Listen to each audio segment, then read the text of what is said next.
तो साथियों चलिए नेक्स्ट पार्ट में आगे पढ़ते हैं। और आप सभी लोग वीडियो को जरूर शेयर करिए, क्योंकि यहाँ पर रिवीजन चल रहा है अच्छी तरीके से, सभी लोग आप सब लोग समझ रहे हैं, ठीक है ना। तो चलिए देखते हैं अगले वीडियो। अगला जो आपका प्रश्न है जो कि बहुत इंपॉर्टेंट प्रश्न, बहुत ही महत्वपूर्ण है।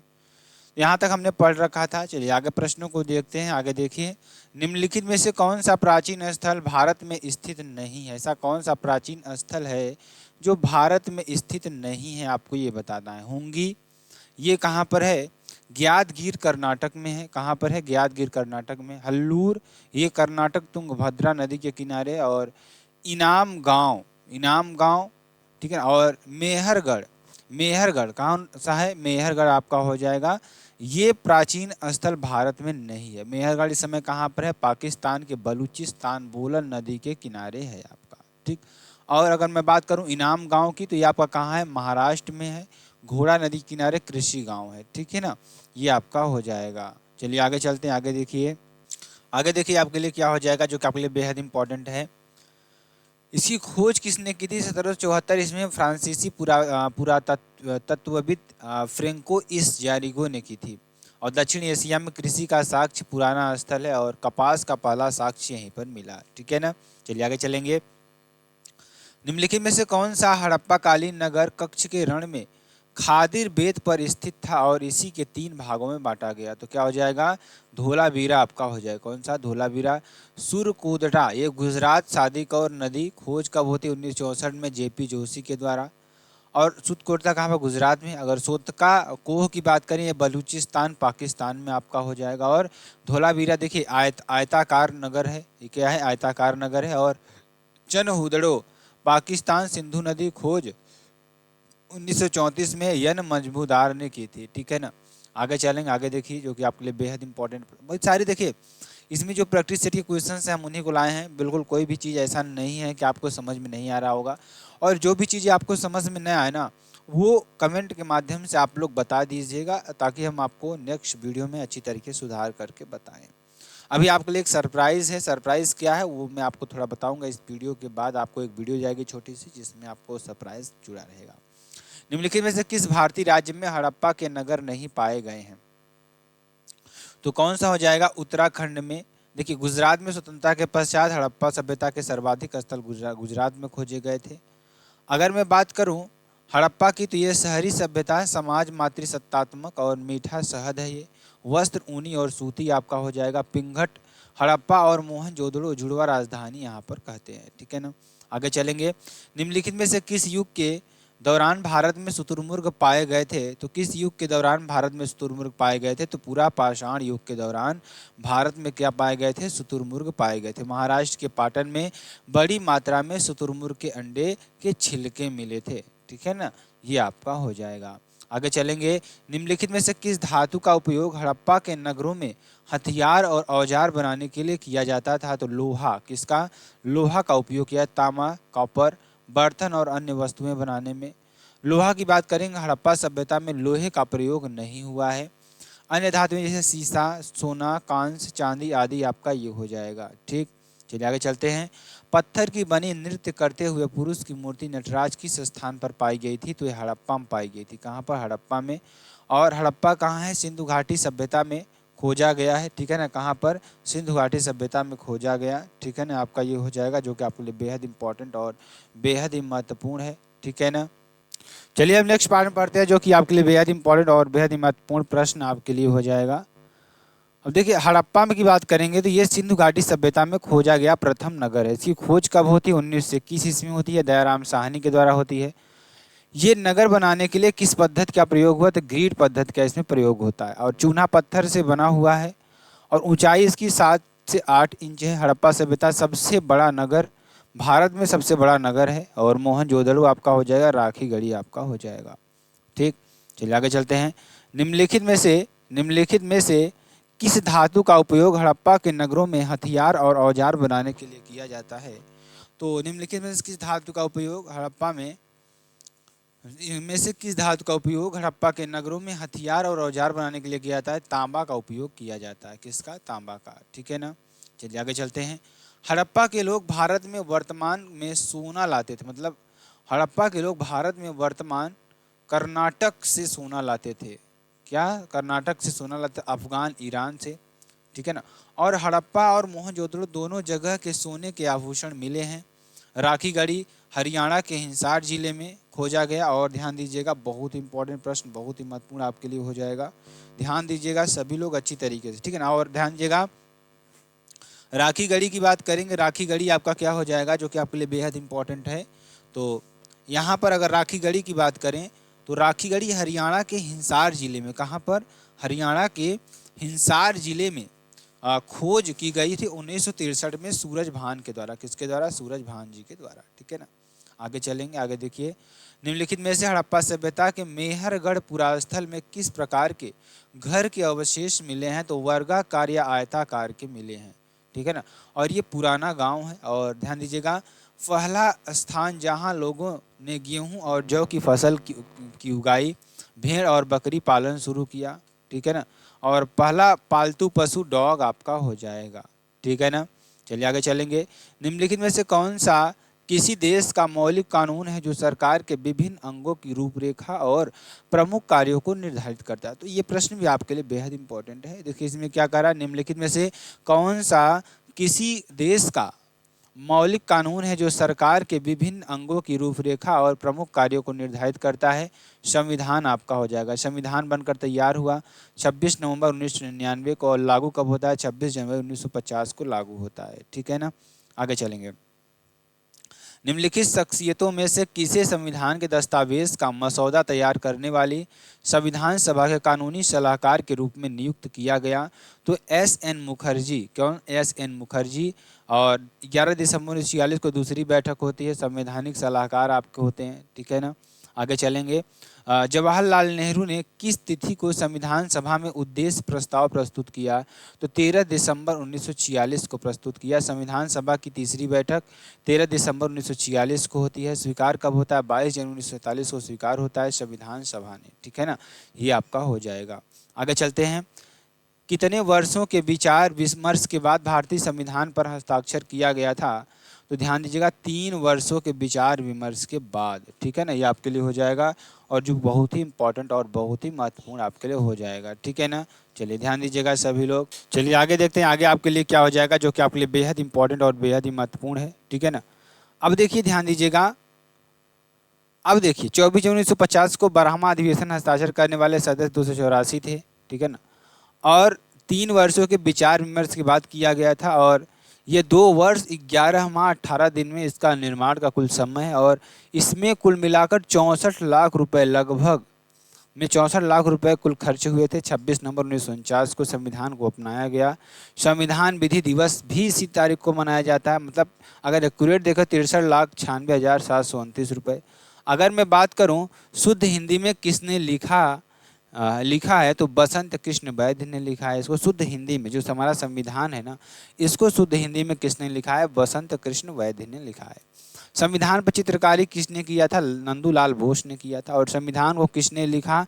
प्रेम बिहारी नारायण रायजादा ने लिखा। किसने लिखा? प्रेम बिहारी नारायण रायजादा ने लिखा। अब देखिए, मूल संविधान में पृष्ठों की संख्या कितनी है? 251 है। संविधान का प्रकाशन देहरादून में किया गया। और संविधान की कितनी प्रतिलिपियां छापी गई? तो 1000 कापीज छापी गई हैं। निर्माण की बात करें 26 नवंबर 1949 को 11 अधिवेशन होते हैं आपके।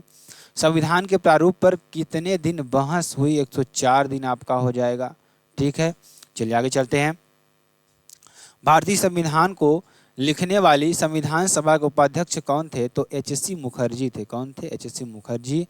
उपाध्यक्ष कौन थे? टी कृष्णाचारी थे, ठीक है ना। आपका ये हो जाएगा। आगे चलते हैं, आगे देखिए अगला प्रश्न आपके लिए, 1947 से पहले भारत में 26 जनवरी को क्या कहा जाता था? तो स्वतंत्रता दिवस कहा जाता था, ठीक है ना। और 26 नवंबर 1949 को स्वतंत्रता दिवस को, 15 अगस्त 1947 को भारत स्वतंत्र हुआ। गणतंत्र दिवस 26 जनवरी 1950 को संविधान लागू होता है, ठीक है ना। ये आपका हो जाएगा। भारतीय संविधान के जनक के रूप में किसे जाना जाता है? तो भारतीय संविधान के जनक के रूप में डॉक्टर भीमराव अंबेडकर को जाना जाता है, ठीक। और अंबेडकर का पहली बार चुनाव संविधान सभा में कहाँ से है? तो पूर्वी बंगाल से आपका हो जाएगा। दूसरी बार चुनाव संविधान सभा से पुणे में, मुंबई प्रेसिडेंसी से। पुणे सीट से किसने त्यागपत्र दिया? Doctor M.R. जयकर ने दिया। किसने? M.R. जयकर ने दिया, ठीक है ना। ये आपका हो जाएगा। आगे चलेंगे, भारतीय संविधान को कब अंगीकृत किया गया था? तो 26 नवंबर 1949 को इसी दिन अंगीकृत किया गया था। 16 आर्टिकल्स कुल लागू हुए। मूल संविधान आर्टिकल 395 थे और शेड्यूल कितनी थी, सूचियाँ कितनी थी, 8 और पार्ट कितने थे, 22 भाग में था। ठीक है ना। वर्तमान की बात करें 448 या 465 और यहाँ पे 12 और 25 आपका हो जाएगा अनुसूची और पार्ट। ठीक है ना। विश्व का सबसे लंबा लिखित संविधान किस देश का है? तो भारत का आपका हो जाएगा। विश्व का सबसे लंबा लिखित संविधान किसका है? भारत का है, क्योंकि केंद्र और राज्य सरकार का एक ही संविधान आपका हो जाएगा। विश्व का पहला लिखित संविधान यूएसए का है और अलिखित संविधान ब्रिटेन का है और विश्व का सबसे छोटा संविधान मोनाको का आपका हो जाएगा। ठीक, चलिए आगे चलते हैं।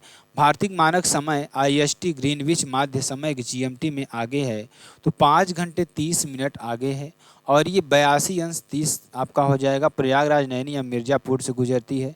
ठीक है ना। और कितने राज्यों से? 5 राज्यों से गुजरती है, मध्य प्रदेश, उत्तर प्रदेश, आंध्र प्रदेश, उड़ीसा और छत्तीसगढ़ आपका हो जाएगा। ठीक, रेड क्लिफ रेखा किन दो देशों के बीच की अंतर्राष्ट्रीय सीमा रेखा है? तो आपको बताना है कि रेड क्लिफ रेखा किन दो देशों के बीच की अंतर्राष्ट्रीय सीमा रेखा है, आपको ये बताना है। तो बहुत ही इंपॉर्टेंट प्रश्न, बहुत ही महत्वपूर्ण प्रश्न आपके लिए है। तो भारत और पाकिस्तान आपका हो जाएगा। मैं भारत और चीन की बात करें और ये भी अच्छी तरीके से देखिएगा और सारी चीज़ों को हम लोग कवर करते हुए चलेंगे ना। तो ध्यान दीजिएगा, मैकमोहन रेखा पाकिस्तान और अफगानिस्तान, डुडन रेखा, ओडरनीस रेखा जर्मनी और पोलैंड आपका हो जाएगा। ठीक है ना। चलिए आगे चलते हैं। आगे देखिए, निम्नलिखित में से किस शहर को पूर्व का स्कॉटलैंड कहा जाता है? तो शिलांग को कहा जाता है। किसको? शिलांग को कहा जाता है। इम्फाल मेघालय की राजधानी, खूबसूरती के कारण, और यूरोपीय देश स्कॉटलैंड और फालू यहाँ का सबसे खूबसूरत झरना आपका हो जाएगा। ठीक, चलिए आगे चलते हैं। आगे देखिए, काठियावाड़ प्रायद्वीप का भौगोलिक और सांस्कृतिक विस्तार राजस्थान में आपका हो जाए। कहाँ पर? राजस्थान में। कच्छ की खाड़ी और खंभात की खाड़ी में घिरा हुआ है, ज्वालामुखी उद्भेदन से निर्मित है और समुद्र तट न समुद्र से सतह से बहुत कम और ना ऊपर है आपका, ये हो जाएगा। ठीक, चलिए आगे देखते हैं। निम्नलिखित में से कौन सा राज्य भारत की 7 बहनों के अंतर्गत शामिल नहीं है? तो सिक्किम आपका हो जाएगा। मिजोरम, त्रिपुरा, असम, मणिपुर आपका हो जाएगा। और उत्तरी पूर्वोत्तर राज्य की बात करेंगे, पूर्वोत्तर में एक पर्वतीय भाग है जो अंगूठे के आकार का है। ठीक है ना। चलिए आगे चलते हैं। निम्नलिखित में से कौन सी जल संधि अंडमान और निकोबार द्वीप समूह को अलग करती है? तो 10 डिग्री जल संधि आपका हो जाएगा, जिसे मिनी कॉय और मालदीव कहते हैं। और 9 डिग्री जल संधि की बात करेंगे लक्षद्वीप और मिनी कॉय। ग्रेट चैन की बात करेंगे सुमात्रा, निकोबार। और पाक स्टेट की बात करेंगे भारत और श्रीलंका आपका हो जाएगा। ठीक, भारत के इनमें से किस राज्य की सीमा महाराष्ट्र सीमा से जुड़ी नहीं है? तो उड़ीसा की आपकी हो जाए। किसकी? उड़ीसा की। महाराष्ट्र राज्य की सीमा गुजरात, मध्य प्रदेश, छत्तीसगढ़, तेलंगाना, गोवा, कर्नाटक। उड़ीसा की बात करें तो पश्चिम बंगाल, झारखंड, छत्तीसगढ़, आंध्र प्रदेश आपका हो जाएगा। ठीक है ना। 2011 और 12 तक भारत के प्राथमिक क्षेत्र में कार्यरत महिलाओं का प्रतिशत कितना था? तो 62.8% था। ठीक है ना, आपको ये कर देना है। ठीक है ना। चलिए, अंतिम वस्तुएं कितने वर्गों में विभाजित होती हैं? तो उपभोग वस्तुएं और पूंजीगत वस्तुएं आपका हो जाएगा। उपभोग वस्तुएं घर, भोजन, कपड़ा, वाहन और आपका ये हो जाएगा। इसमें व्यवसाय में प्रयोग जैसे मशीन, पूंजी, भवन आपका ये हो जाएगा। ठीक है ना। आगे चलेंगे। इनमें से कौन सी टिकाऊ वस्तुओं की एक विशेषता नहीं है? आपको ये बताना है। ये आपके लिए क्या हो जाएगा? होमवर्क हो जाएगा। ठीक है ना, इसको आप कर लीजिएगा। चलिए अगले प्रश्न की बात करेंगे। अगला प्रश्न देखिए आपके लिए क्या हो जाएगा, जो कि आपके लिए बेहद इंपॉर्टेंट और बेहद ही महत्वपूर्ण आपके लिए हो जाएगा। प्रश्न देखिए क्या है कि निम्नलिखित में से कौन सा मानव गतिविधियों एवं सभ्यता के प्राग ऐतिहासिक काल का सही कालानुक्रम है? तो पूरा पाषाण काल, मध्य पाषाण काल, नवपाषाण काल, ये आपका हो जाएगा। यही आपका सही हो जाएगा। आगे चलेंगे। देखिए, इतिहास का वर्गीकरण की बात करेंगे। प्रागैतिहासिक काल लिखित साक्ष्य नहीं मिला। ठीक, इसमें लिखित साक्ष्य नहीं मिलते हैं। और पूरा पाषाण काल, मध्य पाषाण काल, नवपाषाण काल। दूसरा क्या है? आद्य ऐतिहासिक काल, ये लिखित साक्ष्य इसमें मिला, इसकी लिपि पढ़ा नहीं जा सकता। ऐतिहासिक काल में साक्ष्यों को पढ़ा गया। ठीक है ना। चलिए आगे चलेंगे। पूरा पाषाण काल की बात करेंगे तो ये आपका 10,000 BC तक था। 10,000 BC 4,000 10,000 BC से 4,000 BC मध्य पाषाण काल। और नव पाषाण काल की बात करेंगे 4,000 BC से 2,500 BC तक आपका हो जाएगा। ठीक। भीमबेटका के शैलाश्रय निम्नलिखित में से किसके लिए प्रसिद्ध हैं? तो भारतीय उपमहाद्वीप पर मानव जीवन के प्राचीनतम चिन्हों की वजह से आपका ये हो जाएगा। ठीक। चलिए आगे चलेंगे। आगे देखिए आपके लिए क्या हो जाएगा। भीमबेटका गुफा की बात करें, खोज कब होती है? 57 से 58 के बीच होती है। खोजकर्ता कौन थे? डॉक्टर श्री विष्णुधर वाडकर थे। यूनेस्को की बात करें 2003 में। और यहाँ पर पाषाणकालीन शिला चित्रकारी मध्य प्रदेश के रायसेन जिले में स्थित है। ठीक है ना। चलिए आगे चलेंगे। भारत में पाषाणकालीन शिला चित्रकारी कहाँ पाई जाती है? तो भीमबेटका में पाई जाती है। और ये पूरा पाषाणिक गुफा आवास है। निरंतरता की बात करेंगे मध्य ऐतिहासिक काल। ठीक है ना, ये आपका हो जाएगा। हड़प्पा नगरों के निम्नलिखित समूहों में से किस समूह में अंग्री वेदियाँ पाई गईं? तो कालीबंगा और लोथल में पाई गई। कहाँ पर? कालीबंगा और लोथल में। ये सिंधु घाटी सभ्यता आपका हो जाएगा। कालीबंगा की बात करें, काले कांच के जूते हुए खेत, काले कांच की चूड़ियाँ और जूते हुए खेत। निचला किलाबंद शहर आपका हो जाएगा। लकड़ी की नाली, तांबे का बैल, भूकंप के साक्ष्य, लकड़ी का हल, ऊँट की हड्डियाँ। काल निर्धारण पद्धति में कार्बन 14 का प्रयोग इसमें आपका होता है। ठीक है ना। चलिए आगे चलते हैं। आगे देखिए लोथल की बात करेंगे। ये बंदरगाह शहर है आपका। चावल के साक्ष्य यहाँ पर मिलते हैं। कब्रिस्तान यहाँ पर है। और हाथी के दांत का पैमाना है। और तांबे का कुत्ता ठीक मिलता है। आगे चलेंगे। हड़प्पा सभ्यता का मोहनजोदड़ो स्थल किस नदी के तट पर स्थित है? तो सिंधु नदी के तट पर स्थित है। अर्थ इसका मृतकों का टीला आपका हो जाएगा। चंद्रहुदड़ो की बात करेंगे, सिंधु नदी पर पड़ा है। और हड़प्पा की बात करेंगे, सिंधु घाटी सभ्यता का प्रथम स्थल है रावी नदी। लोथल और भोगवा नदी की बात करेंगे तो यह शुद्ध कंडोर और दशक नदी आपका हो जाएगा। चलिए आगे चलेंगे। आगे देखिए, ध्यान दीजिएगा। मोहनजोदड़ो की खोज किसने की थी? 1922 ईस्वी में राखल दास बनर्जी ने की थी। मोहनजोदड़ो की खोज किसने की थी? 1922 ईस्वी में राखल दास बनर्जी ने की थी। निर्मित वस्त्र, विशाल स्नानागार, विशाल अन्नागार, मंदिर जैसा महल, पशुपति मुहर, सबसे बड़ी इमारत, नर्तकी की मूर्ति आपका हो जाएगा। ठीक। सिंधु घाटी सभ्यता के विशाल स्नान घर के बारे में निम्नलिखित में से कौन सा कथन सत्य है? आपको ये बताना है। तो इसका उपयोग शहर की पानी की टंकी के रूप में किया जाता था। ठीक है ना। चलिए आगे चलते हैं। आगे देखिए आपके लिए क्या हो जाएगा, जो कि बहुत इंपॉर्टेंट है। लंबाई लगभग 11.88 मीटर बटे 12 मीटर, चौड़ाई 7 मीटर, गहराई 2.43 मीटर, ऊंचाई और दक्षिण सीढ़ियाँ थी आपको इसमें। ठीक है ना, ये आपके लिए हो जाएगा। चलिए, निम्नलिखित में से कौन सा सिंधु घाटी स्थल अब पाकिस्तान में स्थित है? तो आपको ऊपर हमने बताया था कौन सा हो जाएगा। यहाँ पर अगर देखा जाए तो आपका क्या हो जाएगा? हड़प्पा। हड़प्पा कहाँ पर है? कहाँ पर है ये? आपका पाकिस्तान में आपका लोथल गुजरात में, और आलमगीरपुर यूपी मेरठ में, और कालीबंगन राजस्थान में आपका पड़ेगा। हड़प्पा की बात करें, खोज कब होती है? 1921 ईस्वी में होती है, दयाराम साहनी के द्वारा। रावी नदी के तट पर है। और हड़प्पा सभ्यता, सिंधु सभ्यता, कांस्य युगीन सभ्यता आपकी हो जाएगी। ठीक। चलिए आगे चलते हैं। हड़प्पा सभ्यता की बात करेंगे, ग्रिड पद्धति के नगर पर आधारित है। और शिव दफनाने के साक्ष्य यहाँ पर मिले। सब दफनाने के साक्ष्य मिले। कपास की खेती के यहाँ साक्ष्य मिले हैं। सुरक्षा दुर्ग था यहाँ पर। ठीक है ना। आगे चलेंगे। आगे देखिए आपके लिए क्या हो जाएगा। आगे 8वां नंबर प्रश्न की देखेंगे। सिंधु घाटी सभ्यता के समय में शिल्प निर्माण के लिए सीप कहाँ से प्राप्त किए जाते थे? तो ये आपका क्या हो जाएगा, जो यहाँ पे सीप जो प्राप्त किए जाते थे कहाँ से? नागेश्वर से प्राप्त किया था। कहाँ से? नागेश्वर से, जो कहाँ पे है? गुजरात में आपका हो जाएगा। और मुहरे, मिट्टी के बर्तन, आभूषण, और सिंधु सभ्यता पकी हुई मिट्टी की मूर्तियाँ आपका ये हो जाएगा। ठीक है ना। चलिए, सिंधु घाटी सभ्यता का निम्न में से कौन सा स्थल पंजाब में स्थित है? तो आपका क्या हो जाएगा? पंजाब में स्थित है। तो आपको ये बताना है रोपड़ आपका कहाँ पर है? पंजाब में। बनावली हरियाणा में। और मैं बात करूँ, ये सतलज नदी के किनारे पर स्थित है। कौन सा? रोपड़। और यहाँ से मनुष्य के साथ कुत्ते के शव को दफनाने जाने के साक्ष्य मिले हैं। ठीक। खोज इसी कब होती है? 1953 में होती है। वाई.डी. शर्मा के द्वारा। यज्ञ दत्त शर्मा आपका हो जाएगा। ठीक। चलिए, हड़प्पा की अधिकांश मानक मुहरें स्टेटाइट नामक एक प्रकार के मुलायम पत्थर से बनी होती थी, जो 2x2 बीमा के साथ वर्गाकार आकृति का होता था। तथा जिसका उपयोग व्यावसायिक उद्देश्यों के लिए किया जाता था। तो ये आपका क्या हो जाएगा, जिसे आप स्टेटाइट को देखिए, आपको सेलखड़ी कहा जाता था, इसको एक प्रकार का मुलायम पत्थर था ये, ठीक है ना। चलिए आगे चलेंगे। मोहरे की बात करेंगे, वर्गाकार थी और जानवरों के चित्र बाघ, हाथी, भैंस, वृषभ आपके हो जाएंगे, गैंडा, भैंस, हिरन, खरगोश आदि, बकरा आदि आपका यहाँ पर हो जाएगा।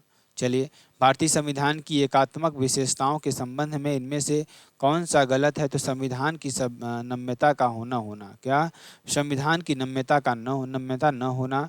आर्टिकल 312 आपका हो जाएगा। एकात्मक विशेषताएं, राज्यों में राज्यपाल की नियुक्ति आर्टिकल 155, आपातकालीन उपबंध आर्टिकल 352 से 60, राज्य सूची पर केंद्र को कानून बनाने का अधिकार आर्टिकल 249 आपका हो जाएगा। ठीक, चलिए, भारत में किस प्रकार की सरकार है। तो संसदीय सरकार आपका हो जाएगा। सरकार की बात करें, कार्यपालिका विधायिका के प्रति जवाबदेह होती है। कार्यपालिका और विधायिका के मध्य सह संबंध आपका होता है, ठीक है ना। चलिए, निम्नलिखित में से किसे भारत में सरकार के संघीय स्वरूप का परिणाम कहा जा सकता है। तो आपका हो जाएगा बहुस्तरीय सरकार, संघ, राज्य और स्थानीय आपका हो जाएगा। आर्टिकल 1, भारत अर्थात इंडिया राज्यों का संघ है, ठीक है ना, ये आपका हो जाएगा। निम्नलिखित में से कौन सी भारतीय संविधान की एक प्रमुख विशेषता नहीं है। तो सामंतशाही को प्रोत्साहन, ये नहीं है, ठीक है ना। आगे चलेंगे, आगे देखिए, भारतीय संविधान की संघीय व्यवस्था के संबंध में इनमें से कौन सी विशेषता सही है। चलिए आगे देखते हैं। आगे देखिए आपके लिए क्या हो जाएगा, ध्यान दीजिएगा। भारतीय संविधान की संघीय व्यवस्था के संबंध में इनमें से कौन सी विशेषता सही है। तो द्वैध शासन आपका सही है, बाकी सब गलत है, ठीक है ना। ठीक है, दोहरी शासन प्रणाली, संविधान की सर्वोच्चता, कठोर संविधान, लिखित संविधान, दोहरी नागरिकता, ठीक है ना, द्विसदनीय व्यवस्था, ये सारी चीज़ें आपका हो जाएगा। ठीक, आगे चलते हैं। आगे देखिए, भारतीय संविधान में दोनों प्रकार की विशेषताएं हैं। भारतीय संविधान अंशतः कठोर और अंशतः लचीला है। संघात्मक, एकात्मक यानी एकल नागरिकता इसमें पाई जाती है, ठीक है ना। चलिए आगे चलेंगे। भारतीय संविधान में कितने देशों से विशेषताएं ली गई हैं। तो 10 देशों से विशेषताएं ली गई हैं। भारतीय संविधान पर सबसे अधिक प्रभाव आर्टिकल 1935 का पड़ा है और America, Britain, Canada, France, Australia, Ireland, रूस, दक्षिण अफ्रीका, जर्मनी, जापान, 60 देशों के संविधान का अवलोकन किया गया है यहाँ पर, ठीक है ना। चलिए आगे चलते हैं। आगे देखिए, निम्नलिखित में से किसने सर्वप्रथम भारत के लिए संविधान सभा के गठन का प्रस्ताव रखा था। तो किसने रखा था, इसी मांग को स्वीकार किया कृषि मिशन ने। व्यवहारिक रूप से 1942, व्यवहारिक रूप से कैबिनेट मिशन 1946 में आपका आता है। 1895 में बाल गंगाधर तिलक, 1922 में महात्मा गांधी और 1924 में स्वराज पार्टी, ठीक है ना, ये आपका हो जाएगा। चलिए आगे चलते हैं। भारत के संविधान के संदर्भ में इनमें से संविधान सभा के निर्वाचित अध्यक्ष कौन थे। तो डॉक्टर राजेंद्र प्रसाद थे। कौन थे, डॉक्टर राजेंद्र प्रसाद। प्रारूप समिति के अध्यक्ष प्रथम पीएम। उद्देश्य प्रस्ताव आपका हो जाएगा। अध्यक्ष डॉक्टर सच्चिदानंद सिन्हा अस्थायी होंगे। 11 दिसंबर 1946 को सेकेंड मीटिंग होती है, डॉक्टर राजेंद्र प्रसाद अस्थायी बनते हैं, ठीक है ना। चलिए आगे चलेंगे। आगे देखिए, मसौदा समिति के अध्यक्ष कौन थे जिनके पास संविधान का मसौदा तैयार करने का कार्य था। डॉक्टर BR अम्बेडकर अध्यक्ष थे और MN गोपाल स्वामी अयंगर प्रथम थे और अल्लादी कृष्ण स्वामी अय्यर सेकंड और सैयद मोहम्मद सादुल्ला थर्ड। कुल सदस्य 7 थे, 7 अन्य सदस्य आपके हो जाएंगे। KM मुंशी आपके हो जाएंगे और BL मित्र, इसकी जगह N माधव राव। रिपोर्ट 26 अक्टूबर 1948 को DP खेतान यानी TT कृष्णामचारी मृत्यु हो जाती है इनकी, ठीक है ना। आगे चलेंगे। निम्नलिखित में से किस देश के साथ भारत अपनी सबसे लंबी भू सीमा साझा करता है। तो बांग्लादेश के साथ साझा करता है, 4096 किलोमीटर। बचपन में MBA किया। अब देखिए यहाँ पर ब से बांग्लादेश, च से चीन, प से पाकिस्तान और न से नेपाल, म से म्यांमार, भूटान और अफगानिस्तान आपका हो जाएगा, ठीक है ना। चलिए आगे चलते हैं। आगे देखिए आपका क्या हो जाएगा। आगे चलेंगे, ध्यान दीजिएगा। यहाँ पर भारत की लगभग 15,106 किलोमीटर की थल सीमा पड़ोसी देशों के साथ जुड़ी हुई है, ठीक है ना, ये आपका हो जाएगा। अगला चलेंगे। अगला क्वेश्चन देखिए, भारत की मानक यामोत्तर इनमें से किस स्थान से होकर गुजरती है? तो मिर्जापुर से होकर गुजरती है। और फर्स्ट मानक समय रेखा 82 डिग्री 30 पूर्वांतर देशांतर रेखा फर्स्ट आपका हो जाएगा प्रयागराज में, नैनी और मिर्जापुर से गुजरती है। 5 राज्यों यूपी, एमपी, छत्तीसगढ़, आंध्र प्रदेश, ओडिशा आपका हो जाएगा। ठीक। भारत दक्षिण एशिया का तीसरा सबसे बड़ा देश है, जो पृथ्वी के भू क्षेत्रफल के 2.3% भाग में फैला है लगभग। ठीक है ना। और भारत भौगोलिक दृष्टि से विश्व का 7वां देश है। रूस, कनाडा, अमेरिका, चीन, ब्राज़ील, ऑस्ट्रेलिया, भारत आपका हो जाएगा। ठीक है ना।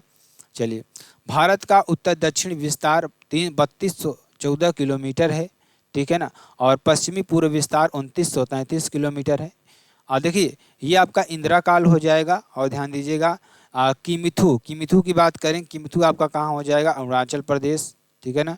आगे चलेंगे, आगे देखिए आपके लिए क्या हो जाएगा, जो कि आपके लिए बेहद इंपॉर्टेंट और बेहद ही महत्वपूर्ण है। ठीक है ना। और ध्यान दीजिएगा, और बहुत ही इंपॉर्टेंट है और बहुत ही महत्वपूर्ण आपके लिए हो जाएगा। ठीक है ना। चलिए आगे देखते हैं, आगे देखिए आपके लिए क्या हो जाएगा यहाँ पर। तो गुहार मोती गुजरात में आपका हो जाएगा। और कन्याकुमारी मुख्य भूमि दक्षिणी बिंदु, किमिथु अरुणाचल प्रदेश। संपूर्ण भारत का दक्षिणी बिंदु इंदिरा पॉइंट आपका हो जाएगा। क्या हो जाएगा? इंदिरा पॉइंट आपका हो जाएगा। ठीक है ना। निम्न में से कौन सा भारत का सबसे ठंडा आवासीय स्थान है? तो आपका क्या हो जाएगा? द्रास आपका हो जाएगा। क्या हो जाएगा? द्रास। लद्दाख के कारगिल जिले में लद्दाख का प्रवेश द्वार आपका हो जाएगा। ठीक है ना। चलिए आगे चलते हैं। कर्क रेखा भारत के इनमें से किस राज्य से होकर नहीं गुजरती है? तो ओडिशा आपका हो जाएगा। 8 राज्य मतलब गुजरात, राजस्थान, मध्य प्रदेश, छत्तीसगढ़, झारखंड, पश्चिम बंगाल, त्रिपुरा, मिजोरम आपका हो जाएगा। ठीक। भारत की भू सीमाएं कितने देशों के साथ जुड़ी हुई हैं? 7 देशों के साथ जुड़ी हुई हैं। ठीक है ना। चलिए आगे चलते हैं। कितने भारतीय राज्यों की सीमाएं नेपाल से जुड़ी हुई हैं? 5 से जुड़ी हुई हैं। ठीक है ना। 5 राज्य: उत्तराखंड, उत्तर प्रदेश, बिहार, पश्चिम बंगाल, सिक्किम, पाकिस्तान, गुजरात, और राजस्थान, पंजाब, जम्मू कश्मीर और लद्दाख आपका हो जाएगा। ठीक है ना। चलिए आगे चलेंगे। लक्षद्वीप समूह और अंडमान निकोबार द्वीप समूह के समुद्र तट सहित भारत के समुद्र तट की लगभग कुल लंबाई क्या है? तो 7517 किलोमीटर है संपूर्ण भारत की लंबाई। मुख्य भूमि तट रेखा 6100 किलोमीटर लगभग आपका हो जाएगा। ठीक है ना। चलिए, भारत में सबसे लंबी तटरेखा किसकी है? तो अंडमान निकोबार की 1962 किलोमीटर। सबसे लंबी किस राज्य की है? गुजरात की है 1215 किलोमीटर। सबसे कम किसकी है? तो गोवा की है 151 किलोमीटर। ठीक है ना। निम्नलिखित में से कौन सा विकल्प अवसंरचना इंफ्रास्ट्रक्चर क्षेत्र का हिस्सा नहीं है? तो कृषि आपका हो जाएगा। परिवहन प्रणाली, संचार नेटवर्क, सीवेज पानी, स्कूल आदि आपका हो जाएगा। ठीक है ना। 1990 से 91 के दौरान इस्पात के उत्पादन में सार्वजनिक क्षेत्र और निजी क्षेत्र की हिस्सेदारी क्रमशः कितना थी? 46% और 54%। ठीक है ना। ये आपका हो जाएगा, जो कि आपके लिए बेहद इंपॉर्टेंट है। ठीक है ना। चलिए आगे चलेंगे। द्विक्षेत्रीय अर्थव्यवस्था में आय के चक्रीय प्रवाह के बारे में निम्नलिखित में से कौन सा विकल्प सत्य नहीं है? आपको ये बताना है। तो वास्तविक प्रवाह मुद्रा प्रवाह से अधिक होता है। क्या होता है? मुद्रा प्रवाह से अधिक होता है। ठीक। चलिए, आय का चक्रीय प्रवाह अर्थव्यवस्था का एक ऐसा मॉडल है जो दर्शाता है कि अर्थव्यवस्था के विभिन्न क्षेत्रों से धन का प्रवाह करना होता है। ठीक है ना। चलिए, वर्ष 1991 से 92 के दौरान औद्योगिक उत्पादन में 0.6% की धनात्मक वृद्धि दर्ज की गई। ठीक है ना। आपका ये हो जाएगा, जो कि बेहद इंपॉर्टेंट और बेहद ही महत्वपूर्ण प्रश्न है। तो चलिए देखते हैं यहाँ पर अच्छी तरीके से अगले प्रश्न को। आपको जो अच्छी तरीके बेहद बेहद इंपॉर्टेंट है उसको अच्छी तरीके से समझते हैं। ध्यान दीजिएगा। अगला क्वेश्चन देखिए आपके लिए क्या है कि निम्नलिखित में से कौन सा विनिर्माण गतिविधि का एक उदाहरण नहीं है? कौन सा निम्नलिखित में से कौन सा विनिर्माण गतिविधि का उदाहरण नहीं है? तो क्या हो जाएगा? डेब्ट और इक्विटी फंडों को मिलाकर बनाए गए म्यूचुअल फंड का उत्पाद। ठीक, ये आपका हो जाएगा। चलिए आगे चलते हैं। इनमें से कौन सार्वजनिक वस्तुओं से संबंधित है? आपको ये बताना है। ठीक है ना। तो इनमें से कौन सार्वजनिक वस्तुओं से संबंधित है? तो इसके उपभोग में मुक्तखोरी की संभावना है। इसके उपभोग में क्या है? मुक्तखोरी की संभावना है। ठीक। निम्नलिखित में से किस राज्य में सत्रिया नृत्य शैली प्रसिद्ध है, आपको ये बताना है, तो असम आपका हो जाएगा। निम्नलिखित में से किस राज्य में सत्रिया नृत्य शैली प्रसिद्ध है, तो आपका असम हो जाएगा। अब ध्यान दीजिएगा, वर्ष 2000 में, ध्यान दीजिएगा यहाँ पर, वर्ष 2000 में संगीत नाटक अकादमी द्वारा शास्त्रीय नृत्य का दर्जा दिया गया और शुरुआत इसकी श्रीमंत शंकर देव ने की। किसने की? श्रीमंत शंकर देव ने। अन्य बिहू, बांगुरम्बा, देवधनी, भोरताल, ठीक है ना, आपका ये हो जाएगा। आगे, निम्नलिखित कथनों में से कौन सा कथन सत्य है, आपको ये बताना। कथन एक, शास्त्रीय नृत्यों में से रस और भाव जैसी भारतीय तकनीकों की उत्पत्ति भरत मुनि ने नाट्य शास्त्र से हुई है। कहाँ से हुई है? कहाँ से? नृत्य, शास्त्रीय नृत्यों में रस और भाव जैसी भारतीय तकनीकों की उत्पत्ति भरत मुनि के नाट्य शास्त्र से हुई है। भरतनाट्यम की उत्पत्ति तमिलनाडु में हुई है। भरतनाट्यम की उत्पत्ति कहाँ पर? तमिलनाडु में हुई है। केवल कथन एक सत्य है आपका, ठीक है ना। चलिए आगे चलते हैं। आगे देखिए, ब्रिटिश औपनिवेशिक सरकार द्वारा भरतनाट्यम पर प्रतिबंध कब लगाया गया? 1910 ईस्वी में लगाया गया। ब्रिटिश औपनिवेशिक सरकार द्वारा भरतनाट्यम पर प्रतिबंध कब लगाया गया? 1910 ईस्वी में लगाया गया, ठीक है। चलिए, निम्नलिखित में से कौन सा नृत्य महाराष्ट्र राज्य का लोक नृत्य है, तो क्या हो जाएगा? घूमर। राजस्थान आपका हो जाएगा। पंजाब का भांगड़ा हो जाएगा, ठीक है ना, और गुजरात का गरबा हो जाएगा। और ध्यान दीजिएगा, डी नंबर क्या हो जाएगा? धन नगरी गाजा, महाराष्ट्र नीलावड़ी, कोली, ईटीसी को आपका हो जाएगा। चलिए आगे चलते हैं। आगे देखिए, सत्रिया के एकांकी नाटक को क्या कहा जाता है, तो अंकिया नाट कहा जाता है। क्या कहा जाता है? अंकिया नाट कहा जाता है। भावोना भी कहते हैं इसे। क्या कहते हैं? भावोना भी कहते हैं। इसमें भगवान श्री कृष्ण के नाम की कहानियां बताई जाती हैं। क्या बताई जाती हैं? भगवान श्री कृष्ण के नाम की कहानियां बताई जाती हैं। आगे देखिएगा, भारत के अधिकांश शास्त्रीय नृत्य रूपों की उत्पत्ति नाट्य शास्त्र से हुई है। कहाँ से? नाट्य शास्त्र से हुई है। भरत मुनि द्वारा संकलित है। नृत्य कला और संगीत पर संस्कृत ग्रंथ है आपका ये, ठीक है ना। चलिए आगे चलेंगे। भूटिया नृत्य निम्नलिखित में से किस राज्य में किया जाता है, तो आपका ये होमवर्क है, इसको अच्छी तरीके से कर लीजिएगा, ठीक। चलिए आगे चलेंगे। आगे देखिए, आपके लिए क्या हो जाएगा? बहुत ही इंपॉर्टेंट, बहुत ही महत्वपूर्ण आपके लिए हो जाएगा, ठीक है ना। चलिए ध्यान दीजिएगा, पंडित बिरजू महाराज निम्न में से किस नृत्य शैली से संबंध थे, तो कथक आपका हो जाएगा। कथक से लच्छू महाराज भी हैं, ठीक है ना। कथकली की बात करें, कृष्ण नायर, मृणाली साराभाई और शांता राव थे। और भरतनाट्यम की बात करेंगे, यामिनी कृष्णमूर्ति, रुक्मणी देवी, सोनल मानसिंह, एस.के. सरोज आपके हो जाएंगे, ठीक है ना। चलिए आगे चलते हैं। आगे देखिए, आपके लिए क्या हो जाएगा?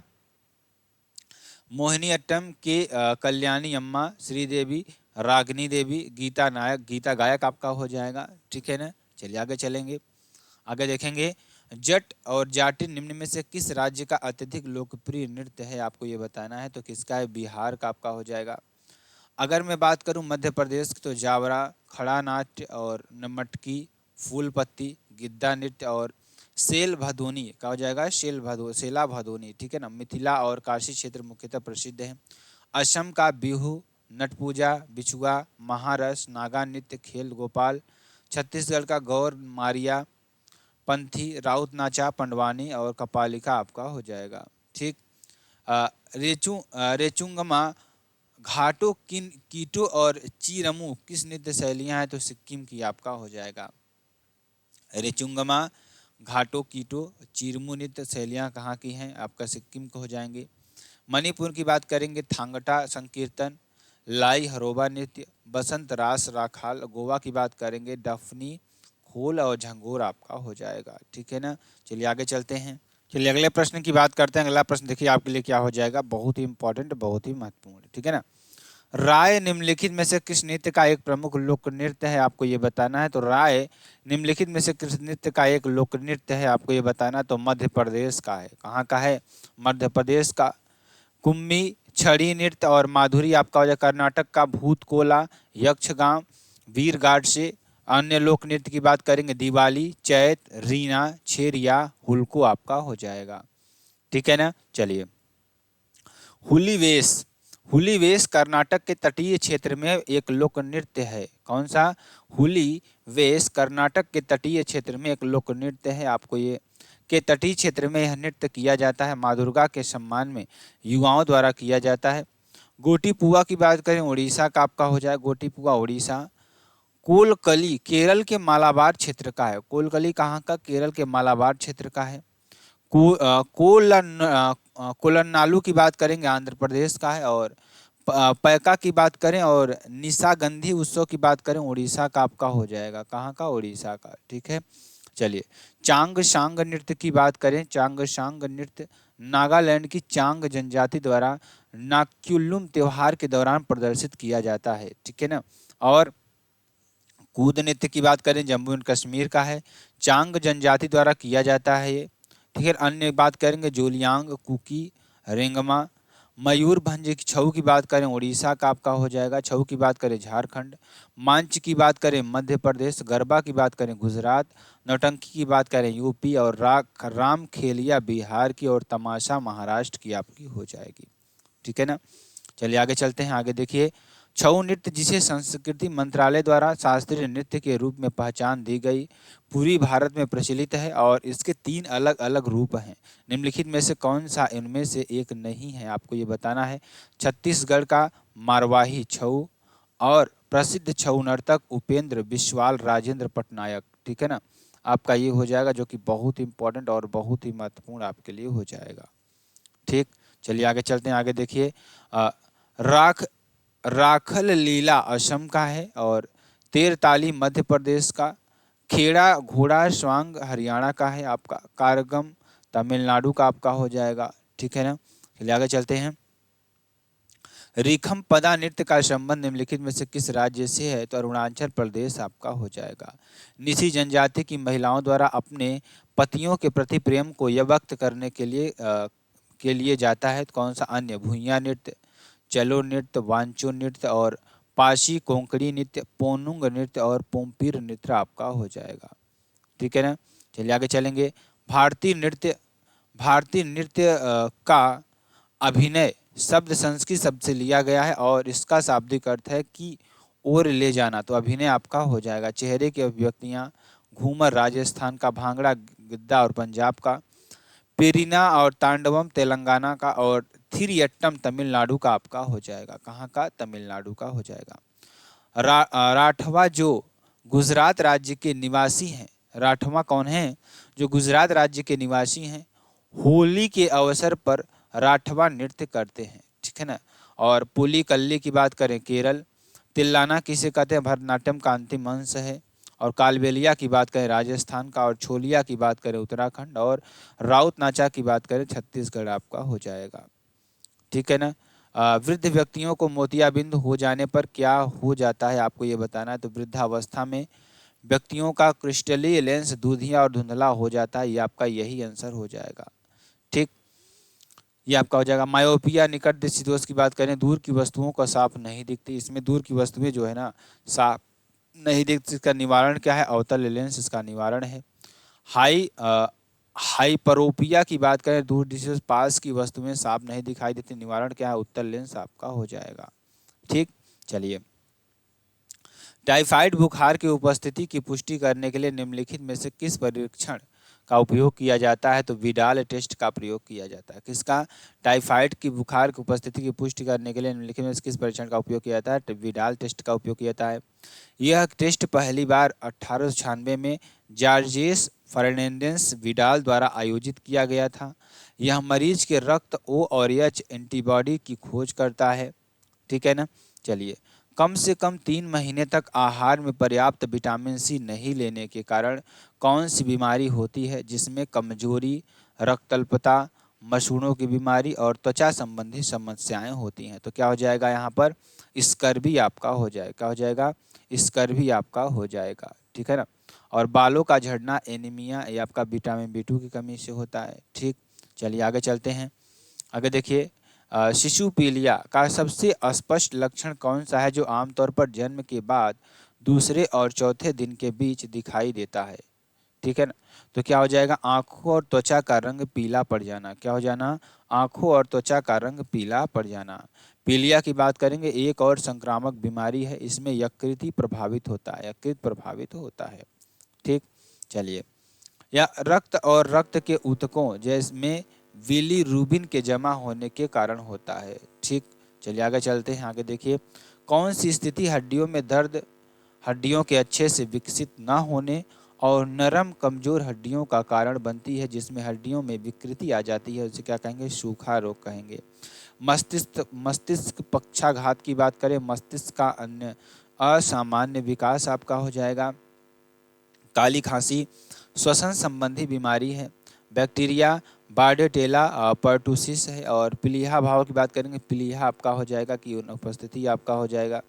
ठीक, चलिए, औद्योगिक नीति 1956 की अनुसूची ए में कितने उद्योगों को सूचीबद्ध किया गया था? तो 17 उद्योगों को किया गया था। 1956 को औद्योगिक नीति के आधार पर उद्योगों को 3 भागों में विभाजित किया गया। अनुसूची 17 शामिल है केंद्र सरकार के अधीन, ठीक है ना, और अनुसूची 12 शामिल है निजी क्षेत्र और लाइसेंस अनिवार्य है। अनुसूची सी की बात करें, वे उद्योग शामिल हैं जो ए और बी अनुसूची में नहीं थे।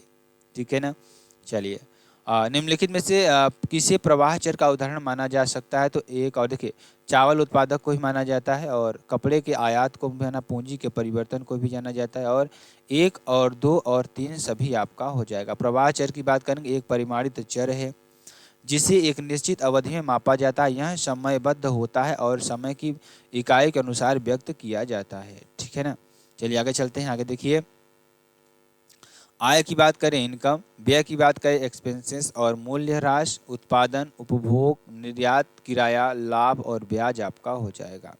ठीक, चलिए आगे चलते हैं। आगे देखिए, हिंदुस्तान एरोनॉटिक्स लिमिटेड किस क्षेत्र के अंतर्गत आता है? तो सार्वजनिक क्षेत्र के अंतर्गत आता है।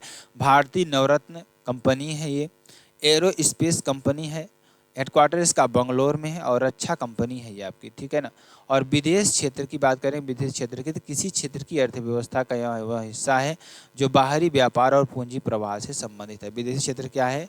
देखिए, यह देश की अर्थव्यवस्था का वह हिस्सा है जो बाहरी व्यापार और पूंजी प्रवाह से संबंधित आपका हो जाएगा। ठीक है ना, चलिए आगे चलते हैं। आगे देखिए, आपका क्या हो जाएगा?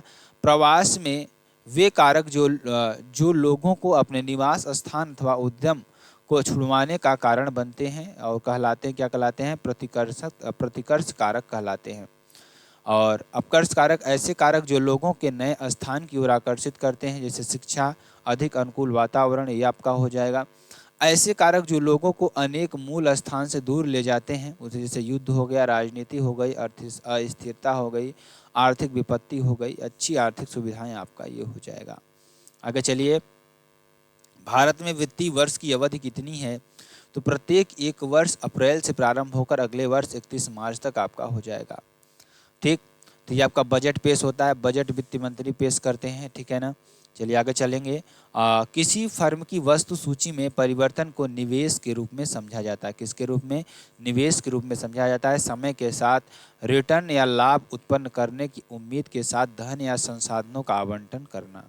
ठीक है ना, चलिए आगे चलेंगे। क्षेत्रफल की दृष्टि से निम्नलिखित में से कौन सा भारत का सबसे छोटा केंद्र शासित प्रदेश है? तो लक्षद्वीप आपका हो जाएगा।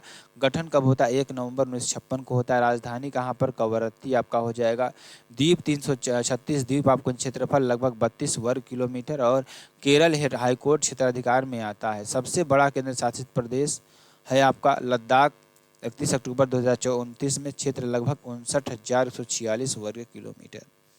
ठीक, चलिए, निम्नलिखित में से कौन से भारतीय राज्य बांग्लादेश की सीमा पर स्थित है? तो पश्चिम बंगाल, असम, मेघालय, त्रिपुरा, मिजोरम। तो आंसर क्या हो जाएगा आपका? पश्चिम बंगाल, असम, मेघालय, त्रिपुरा, मिजोरम आपका हो जाएगा। ठीक, केरल से गुजरने वाले अक्षांश को क्या कहते हैं? तमिलनाडु से गुजरते हैं। केरल से गुजरने वाले अक्षांश तमिलनाडु से भी गुजरते हैं। केरल का अक्षांशीय विस्तार 8 डिग्री 18 मिनट और 12 अंश 48 मिनट, और तमिलनाडु से 8 डिग्री 5 मिनट से लेकर 13 अंश आपका 35 मिनट तक लगभग समान होता है। ठीक, चलिए आगे चलेंगे। भारत की मुख्य भूमि का सबसे दक्षिणी छोर कौन सा है? तो आपका रामेश्वरम हो जाएगा। और पंबन द्वीप प्रायद्वीपीय भारत और श्रीलंका के बीच स्थित है। इंदिरा फॉल जम्मू कश्मीर में, गौर माता गुजरात में, किबिथू अरुणाचल प्रदेश में, और साउथ में कन्याकुमारी तमिलनाडु आपका हो जाएगा। भारत का दक्षिणतम बिंदु इंदिरा पॉइंट ग्रेट निकोबार आपका हो जाएगा। ठीक है ना, भारत को 6 भौगोलिक क्षेत्रों में बांटा गया है। उत्तरी पर्वत श्रृंखला, उत्तर भारत का विशाल मैदान, प्रायद्वीपीय पठार, थार का मरुस्थल, समुद्री तटीय मैदान और द्वीप आपका हो जाएगा। ठीक है ना, चलिए आगे चलते हैं। भारतीय राज्य एवं केंद्र शासित प्रदेश कितने समुद्री तट से संबद्ध है, आपको ये बताना है। तो ध्यान दीजिएगा, आपका क्या हो जाएगा आंसर, 9 राज्य और 5 केंद्र शासित प्रदेश से संबंध है। जो भारतीय राज्य एवं केंद्र शासित प्रदेश है कितने समुद्री तट से संबद्ध है, तो 9 राज्य एवं 5 केंद्र शासित प्रदेश से संबंध है। क्वेश्चन पूछा गया है आपका, ठीक है नहीं, आपका वर्तमान में 9 और 4 केंद्र शासित प्रदेश हैं और 9 राज्य गुजरात, महाराष्ट्र, गोवा और कर्नाटक आपके हो जाएंगे, और केरल, तमिलनाडु, आंध्र प्रदेश, ओडिशा और पश्चिम बंगाल। लक्षद्वीप, पांडुचेरी, अंडमान निकोबार, दादर नगर हवेली और दमन और दीव आपके हो जाएंगे। ठीक है ना, 26 जनवरी 2020 आपका हो जाएगा। भारत का सबसे पूर्वी राज्य कौन सा है, तो अरुणाचल प्रदेश आपका हो जाएगा। 28 राज्य, 8 यूटीज आपके हो जाएंगे, जम्मू कश्मीर, गुजरात, अरुणाचल प्रदेश, तमिलनाडु आपका हो जाएगा। ठीक, चलिए।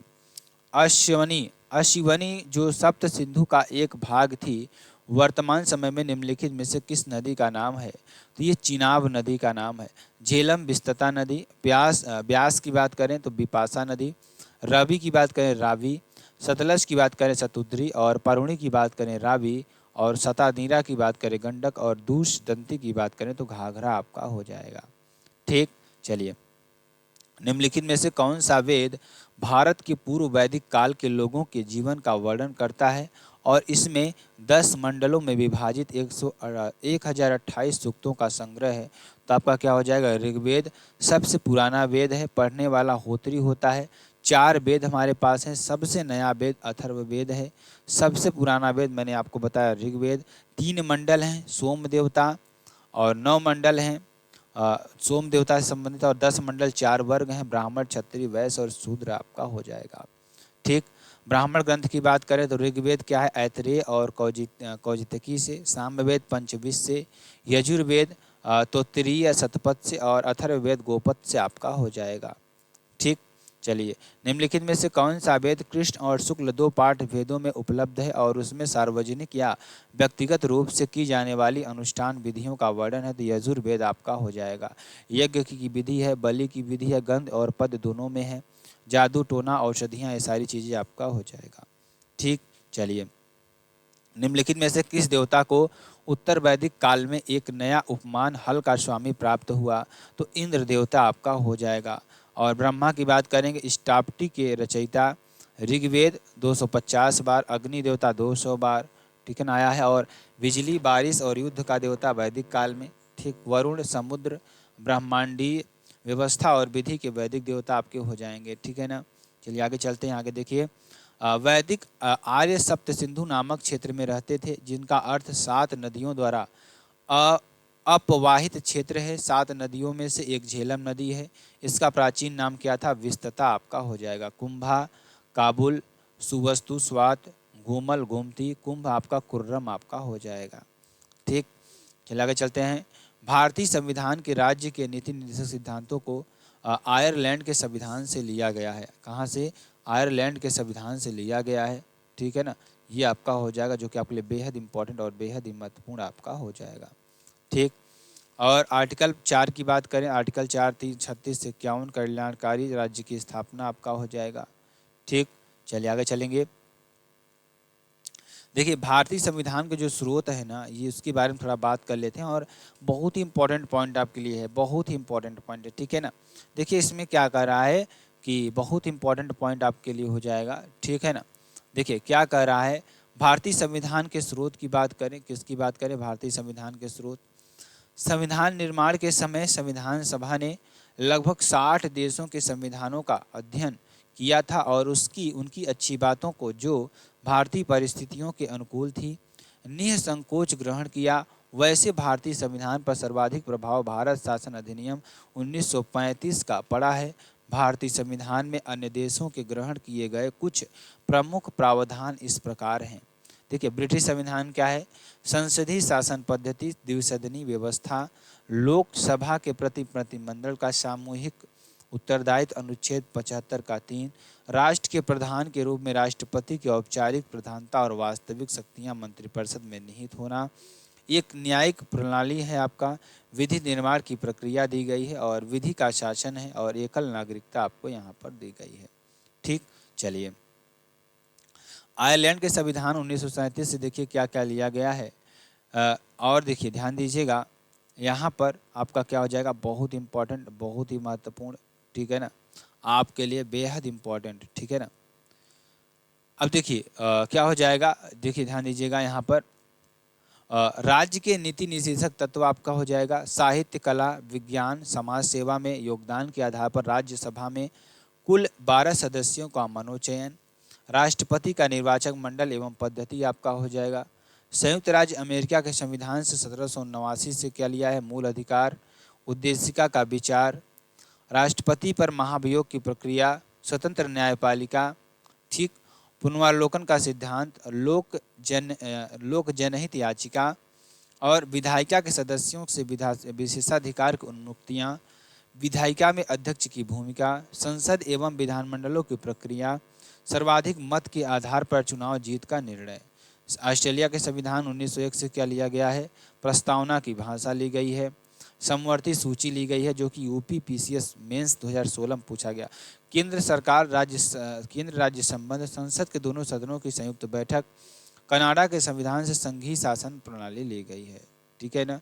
चलिए आगे चलते हैं, आगे देखिए सर्वोच्च न्यायालय एवं उच्च न्यायालय के न्यायाधीशों को पद से हटाए जाने की प्रक्रिया, उपराष्ट्रपति का पद, वित्तीय आपात, संविधान संशोधन में राज्य विधायकों का द्वारा अनुमोदन का प्रावधान जापान के संविधान से लिया गया है, अनुच्छेद 21 से वर्णित विधि द्वारा स्थापित प्रक्रिया, ठीक है ना। सोवियत संघ रूस से संविधान से क्या लिया गया है, मूल कर्तव्य, यूएसए से क्या लिया गया, प्रस्तावना में न्यायिक आदर्श और राज्यपाल द्वारा राष्ट्रपति के विचारार्थ विधेयक सूची रखना, सशक्त केंद्र, अवशिष्ट शक्तियों का सिद्धांत, राज्यों में राज्यपाल के केंद्र द्वारा नियुक्ति, उच्चतम न्यायालय का परामर्शी न्याय निर्णयन।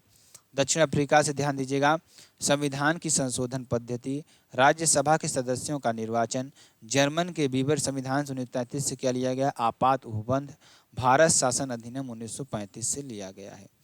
ठीक, चलिए आगे चलते हैं, आगे देखिए फ्रांस के संविधान 1946 से क्या लिया, गणतंत्रात्मक शासन प्रणाली, स्वतंत्रता, समानता एवं बंधुत्व का सिद्धांत, लगभग 250 अनुच्छेद उसी रूप में या कुछ परिवर्तन के साथ, ठीक है ना। चलिए आगे चलेंगे। तेलंगाना राज्य निम्नलिखित में से किस राज्य से अलग होकर बना है, तो आंध्र प्रदेश से अलग होकर बना है। अलग होकर तेलंगाना 2 जून 2014 को बना। तेलुगु भाषी लोगों के लिए है, भाषा आधारित गठित है। होने वाला प्रथम राज्य 1953। पोट्टी श्री रामल्लू की मृत्यु के बाद 15 दिसंबर 1952 को 56 दिनों की भूख हड़ताल के कारण तबीयत बिगड़ने से 2 दिन कोमा में रहकर 56वें दिन मृत्यु हो जाती है, ठीक है ना। चलिए आगे चलेंगे। मुख्यमंत्री की अनुपस्थिति में केंद्र शासित प्रदेशों का प्रभारी निम्नलिखित में से कौन होता है, तो उपराज्यपाल आपका होता है, नियुक्ति राष्ट्रपति करता है। दिल्ली, अंडमान निकोबार, पांडुचेरी, लद्दाख में उपराज्यपाल, लक्षद्वीप और दादर नगर हवेली द्वीप में प्रशासक और चंडीगढ़ चीफ में कमिश्नर मुख्य आयुक्त आपका होता है, ठीक है ना। ये आपका हो जाएगा। चलिए आगे चलते हैं, आगे देखिए महाराष्ट्र और गुजरात राज्यों में हुआ था, क्या हुआ था, 1960 में 15वां राज्य बना, ठीक है ना। 22वां राज्य सिक्किम, 35वां राज्य 1974 में सहराज्य, 36वां राज्य 1975 पूर्ण राज्य का और 36 आर्टिकल, ध्यान दीजिएगा बहुत इंपॉर्टेंट, बहुत ही महत्वपूर्ण आपका जो 1987 आपका हो जाएगा। 25वां राज्य आपका यही हो जाएगा, ठीक है ना। चलिए ध्यान दीजिएगा आपके लिए बहुत इंपॉर्टेंट, बहुत ही महत्वपूर्ण आपके लिए हो जाएगा। तो चलिए आगे प्रश्नों को पढ़ते हैं जो कि आपके लिए बेहद इंपॉर्टेंट और बेहद ही महत्वपूर्ण प्रश्न है, ध्यान दीजिएगा।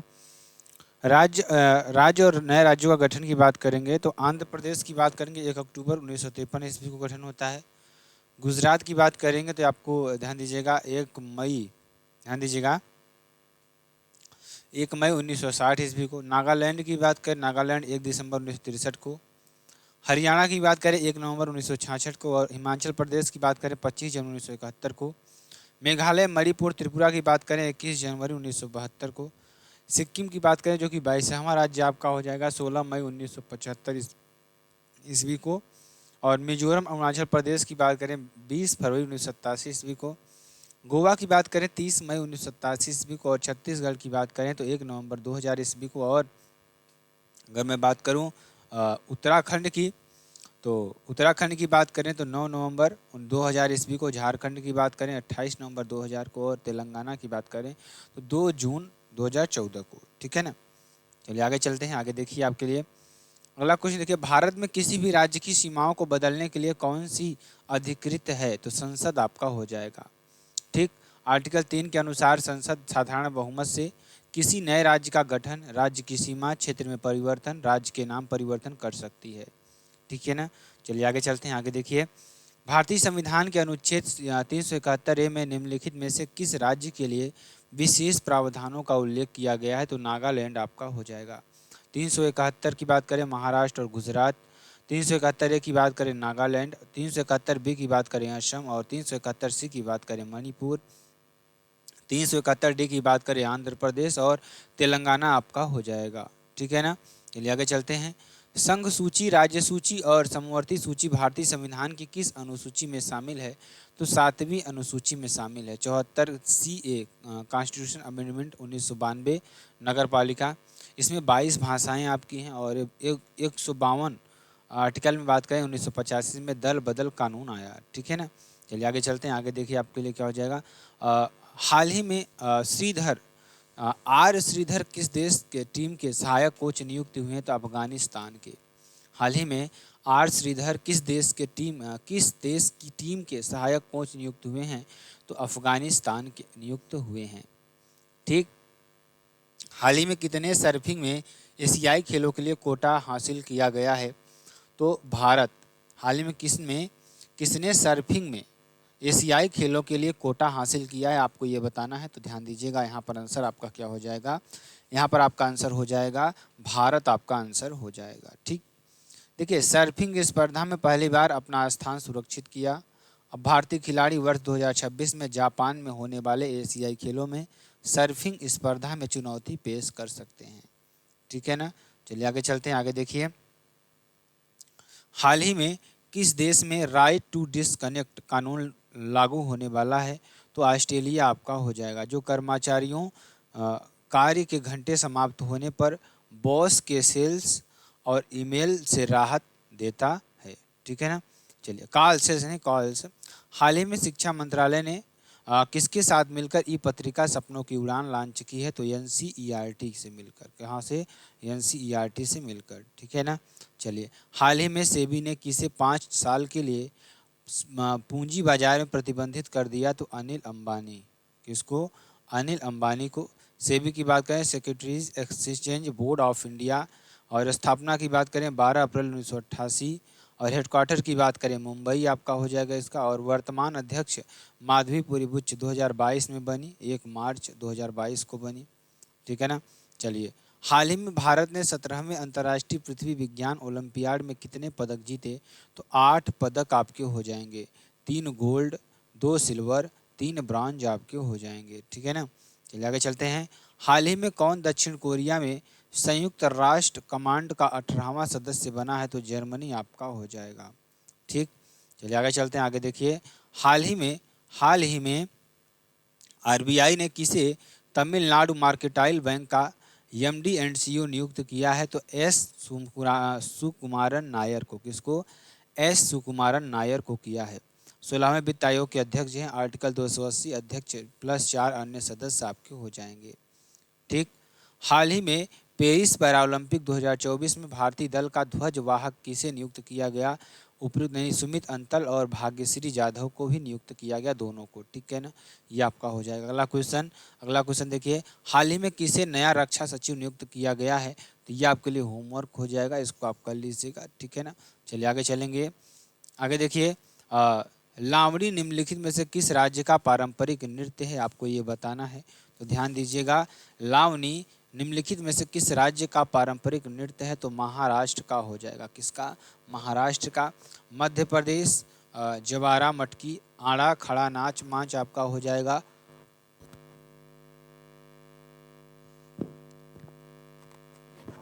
हिमाचल प्रदेश में झोरा, झाली, झपेली, नाटी, डांगी। उत्तर प्रदेश में नौटंकी और तमाशा आपका हो जाएगा। ठीक है ना। चलिए आगे चलते हैं।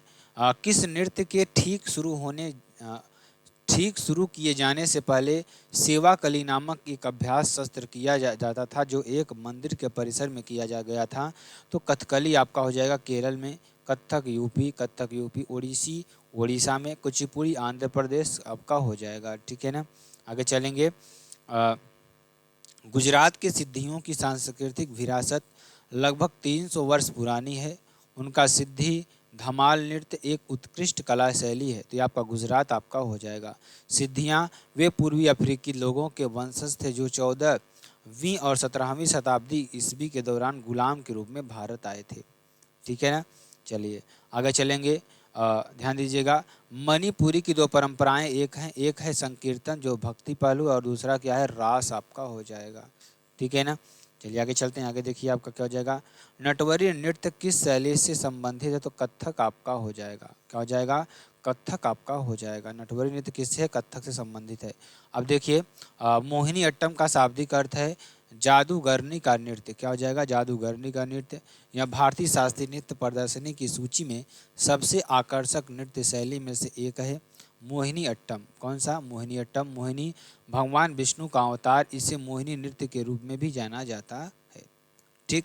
चलिए, ढंडारी मंडलिया कोलम और राज्य गूढ़ जनजातियों की भागीदारी के साथ एक पखवाड़े एक दिवाली का त्यौहार के दौरान घुड़ासवारी का प्रदर्शन करती हैं। किसका? घुड़ासवारी का प्रदर्शन करती हैं। तेलंगाना के आदिलाबाद जिले में है। ठीक है ना। ये आपका हो जाएगा। चलिए, झारखंड का पाइका नृत्य आमतौर पर मुंडा जनजाति द्वारा विशेष सम्मानित अतिथियों के स्वागत के लिए धार्मिक जुलूस शोभा यात्रा के दौरान किया जाता है। मुंडा झारखंड अन्य नृत्य फगुआ नाच, सोहराई, सरहुल और जामदा etc आपका हो जाएगा। आगे, गौर मारिया छत्तीसगढ़ राज्य की एक नृत्य शैली है। आनंद और आहान का एक प्रसिद्ध कला शैली है। यह एक समूह नृत्य है और इस नृत्य में पुरुष और महिलाएं दोनों उत्साहपूर्वक भाग लेते हैं। छत्तीसगढ़ आपका हो जाएगा। पंडवानी, राउत नाचा, पथी और शुवा आपका हो जाएगा। ठीक। चलिए, लेबांग भूमानी नृत्य त्रिपुरा का है। कहाँ का है? त्रिपुरा का है। ठीक है ना। ये आपका हो जाएगा। आगे चलेंगे। आगे देखिए, महरी नृत्य और गोटीपुआ नृत्य का संबंध निम्नलिखित में से किससे राज्य से है? तो उड़ीसा आपका हो जाएगा। कहाँ से? उड़ीसा से है। ठीक। भोजन और ऊर्जा की कमी के कारण होने वाले गंभीर अल्पापोषण को सूखा रोग कहा जाता है। क्या कहा जाता है? सूखा रोग कहा जाता है। यह बच्चों और वयस्कों दोनों में होता है। ठीक है ना। चलिए आगे चलेंगे। आयोडीन की कमी से थायराइड हार्मोन की अपर्याप्त मात्रा उत्पन्न होती है। क्या होती है? अपर्याप्त मात्रा उत्पन्न होती है। दृष्टिकोण विटामिन ए, दृष्टिदोष जो होता है विटामिन ए की कमी से होता है। बेरी विटामिन B1 की कमी से, स्कर्वी रोग विटामिन C की कमी से, और रिकेट्स विटामिन D की कमी से। ठीक है ना। एनीमिया आयरन की कमी से होता है। ठीक है ना। आगे चलेंगे। सूचीबद्ध विकल्पों में से कौन सा कैंसर का एक रूप ही नहीं है? तो ग्लूकोमा आपका हो जाएगा। ग्लूकोमा आँखों की बीमारी है, दृष्टि हानि और अंधापन का कारण है, हड्डियों में और नरम ऊतकों से शुरू होता है। कार्सिनोमा त्वचा अंगों और आपके आंतरिक इंटरनल मार्गों के ऊतकों से शुरू होता है। लिम्फोमा की बात करें, लसिका तंत्र की कोशिकाओं से शुरू होता है। ठीक। चलिए आगे चलते हैं। निम्नलिखित में से कौन सी बीमारी आनुवंशिक नहीं होती है? तो मलेरिया आपका हो जाएगा। मादा एनोफिलिक मच्छर के काटने से होता है। ठीक। चलिए आगे चलते हैं।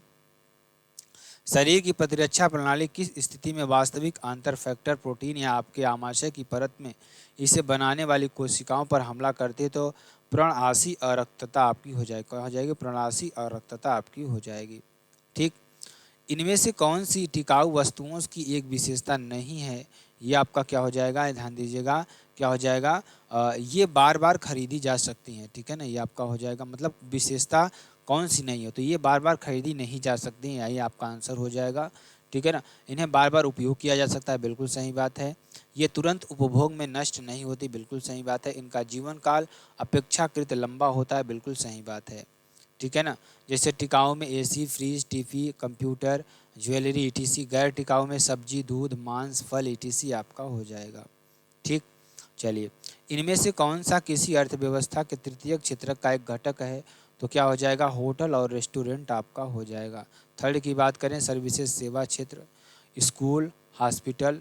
ठीक है ना। ये आपका हो जाएगा। चलिए आगे चलते हैं। आगे देखिए, निम्नलिखित में से किसे समानांतर अर्थव्यवस्था का हिस्सा माना जा सकता है? तो अल्प घोषित आय को माना जा सकता है, ठीक है ना।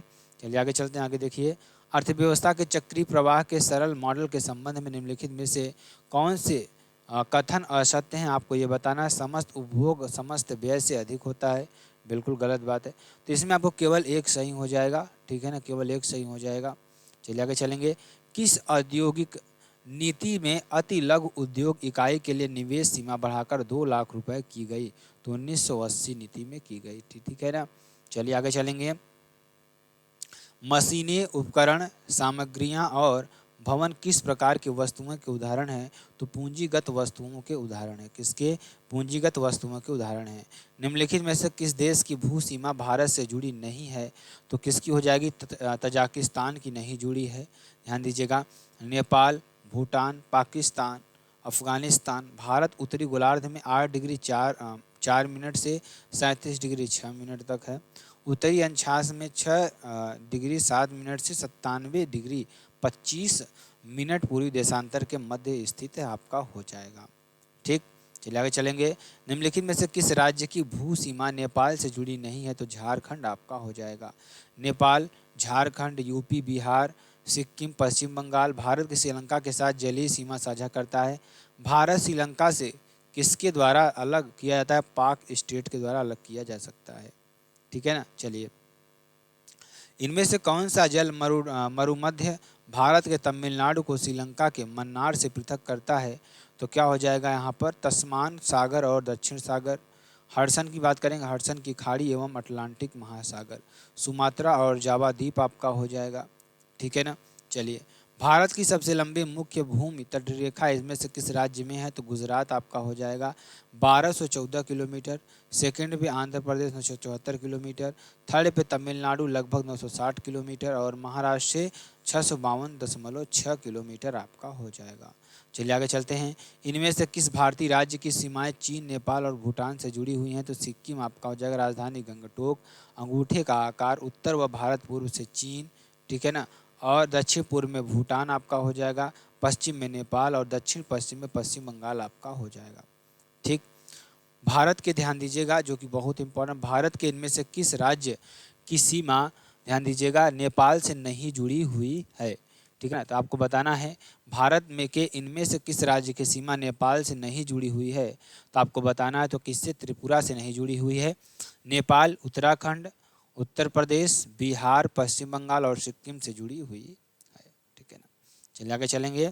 आगे देखिए, निम्नलिखित में से किस राज्य की सीमा सबसे अधिक राज्यों केंद्र शासित प्रदेशों से जुड़ी हुई है? तो उत्तर प्रदेश आपका हो जाएगा। क्या हो जाएगा? उत्तर प्रदेश आपका हो जाएगा। दक्षिण पूर्व में छत्तीसगढ़, झारखंड और पूर्वी बिहार आपका हो जाएगा। उत्तर में उत्तराखंड, हिमाचल प्रदेश, उत्तर पश्चिम में हरियाणा, दिल्ली और पश्चिम में राजस्थान और दक्षिण में मध्य प्रदेश आपका हो जाएगा, ठीक। 1944 में भारतीय पुरातत्व सर्वेक्षण के महानिदेशक के रूप में किसने पदभार संभाला और हड़प्पा की खुदाई का जिम्मा लिया? तो रेम व्हीलर ने लिया। विभाग, संस्कृति विभाग मंत्रालय के अधीन वर्तमान महानिदेशक बी विद्यापति आपके हो जाएंगे, ठीक। आगे चलते हैं। आगे देखिए, प्रसिद्ध सिंधु घाटी स्थल मोहनजोदाड़ो की पहली बार खुदाई किस विख्यात भारतीय पुराविद द्वारा की गई थी? तो RD बनर्जी के द्वारा की गई थी 1922 में।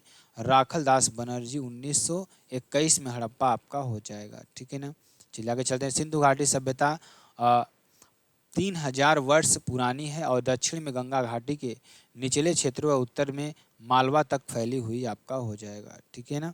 आगे चलेंगे। आगे देखिए, सिंधु घाटी सभ्यता की सबसे महत्वपूर्ण विशेषता क्या थी? तो ईंट के बने भवन। क्या थी? ईंट के बने भवन। ईंटों का प्रयोग लगभग सभी हड़प्पा बस्तियों में किया गया है। ईंट का एक निश्चित अनुपात 4:2:1 आपका हो जाएगा, ठीक। सिंधु घाटी सभ्यता है कांस्य युगीन सभ्यता आपकी हो जाएगी। कांसा और तांबा प्लस टीन आपका हो जाएगा। चलिए आगे चलेंगे। निम्नलिखित में से कौन सा सिंधु घाटी सभ्यता का महत्वपूर्ण स्थल नहीं है? तो आजमगढ़ आपका हो जाएगा। लोथल, बनावली, राखीगढ़ी, कालीबंगम, सुरकोटता, चंदहुदड़ो और धौलावीरा आपका हो जाएगा, ठीक है ना। चलिए आगे चलते हैं। हड़प्पा के लोग निम्नलिखित में से भगवान में से किसकी पूजा नहीं करते थे? विष्णु की पूजा नहीं करते थे। मोहनजोदड़ो पशु पक्षी जल वृक्ष अग्नि सर्प धरती की पूजा उर्वरता की देवी पशुपति की मूर्ति। ठीक है ना, आपका ये हो जाएगा। ठीक, चलिए आगे चलते हैं। आगे देखिए, हड़प्पा सभ्यता की मुहरों पर निम्नलिखित में से कौन सा पशु अक्सर देखा जाता था? तो बैल आपका हो जाएगा। हाथी गैंडा बकरी बाघ ईटीसी आपके हो जाएंगे। मुहरे का प्रयोग व्यापार में। साक्ष्य मोहनजोदड़ो लोथल कालीबंगम आयताकार गोलाकार बेलनाकार और वर्गाकार आपका हो जाएगा। ठीक, चलिए आगे चलते हैं। निम्नलिखित में से कौन सा हड़प्पा स्थल शिल्प कलाओं के उत्पादन से संबंधित नहीं है? तो मांडा आपका हो जाएगा। जम्मू कश्मीर चिनाब नदी के दाएं तट पर है। बालाकोट सीप की बनी चूड़ियाँ, नागेश्वर शंख से बनी वस्तुएं, वक्राकार ईंटें चंदहुदड़ो आपका हो जाएगा। ठीक, चलिए आगे चलते हैं। आगे देखिए, संविधान में अन्य देशों की उधार लेने की विशेषताओं की अवलोचना करते हुए किसने कहा था कि संविधान के मौलिक विचारों के संदर्भ में किसी को भी कोई विशेष अधिकार नहीं है? तो डॉक्टर वी.आर. अम्बेडकर ने कहा था। आर्टिकल 32 संविधान की हृदय और आत्मा कहा जाता है। ठीक है ना, चलिए, भारतीय संविधान के संबंध में निम्नलिखित में से कौन सा कथन सही है? आपको ये बताना है। तो यह कई संविधानों का मिश्रण है। आपको ये बताना है 10 देशों का मिश्रण है। आगे चलेंगे। संविधान सभा के कैबिनेट मिशन प्लान 1946 के अंतर्गत भारतीय संविधान का निर्माण हुआ। यह आपका हो जाएगा। कैबिनेट मिशन 24 मार्च 1946 को दिल्ली में आया। ब्रिटेन के पीएम क्लीमेंट एटली वायसराय वेवेल आपका हो जाएगा। 2 अन्य सदस्य स्टेफोर्ड किप्स और ए.बी. अलेक्जेंडर आपके हो जाएंगे। ठीक है ना, चलिए आगे चलते हैं। संविधान सभा ने किस दिन भारत के राष्ट्रीय ध्वज को अपनाया था? तो 22 जुलाई 1947 को अपनाया था। केसरिया सफ़ेद और लंबाई चौड़ाई 3:2 में, नीले में 24 तीलियाँ आपकी होती हैं। ठीक है ना, चलिए, भारत का राष्ट्रीय प्रतीक भारत सरकार द्वारा कब अपनाया गया था? तो जनवरी 1950 को अपनाया गया था। अशोक के सारनाथ स्तंभ से। सत्यमेव जयते देवनागरी लिपि में, मुंड को उपनिषद आपका हो जाएगा। 24 जनवरी 1950 को राष्ट्रपति गीत वंदे मातरम को अपनाया गया। राष्ट्रगान की बात करेंगे, जन गण मन आपका हो जाएगा। ठीक है ना, चलिए, हाल ही में राष्ट्रीय नेत्रदान पखवाड़ा कब से शुरू हुआ? 25 अगस्त आपका हो जाएगा। ठीक है ना, चलिए आगे चलेंगे। हाल ही में कहाँ विश्व का सबसे बड़ा हीरा मिला है? तो आपको ये बताना है। ठीक है ना, तो कहाँ मिला है? बोत्सवाना में मिला है। कोरबे माइन में 2442 कैरेट का मिला है। ठीक है ना, चलिए, हाल ही में कौन आईटीबीपी के अतिरिक्त महानिदेशक नियुक्त हुए? संजीव रैना आपके हो जाएंगे।